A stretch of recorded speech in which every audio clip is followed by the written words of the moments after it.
Kanwil Kemenkumham Bali melalui Rudenim Denpasar Rabu 21 Februari 2024 mendeportasi WNA Australia berinisial TAW 54 tahun yang ditengarai menjadi direktur sebuah jasa konsultan di Bali.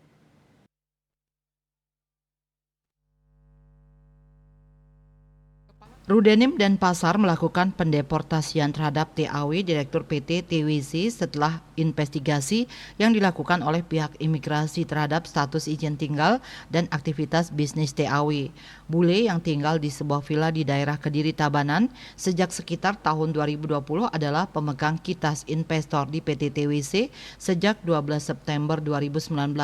Namun setelah penyelidikan lebih lanjut, ditemukan pelanggaran terhadap aturan imigrasi terkait dengan penyalahgunaan izin tinggal dalam aktivitas bisnisnya.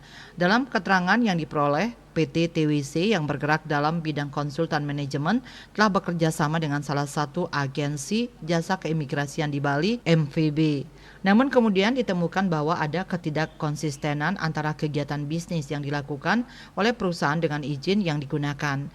PT TWC terbukti menjalankan kegiatan perusahaan tidak sesuai dengan kode KBLI klasifikasi Baku Lapangan Usaha Indonesia pada lampiran nomor induk berusaha.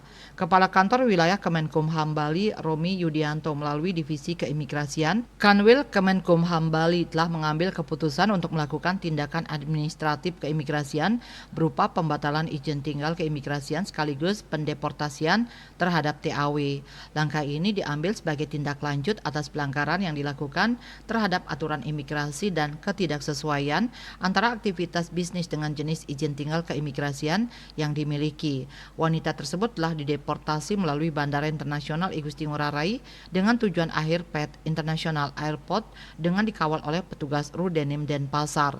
TAW yang telah dideportasi akan dimasukkan dalam daftar penangkalan ke Direktorat Jenderal Imigrasi. Miase Bali Post melaporkan.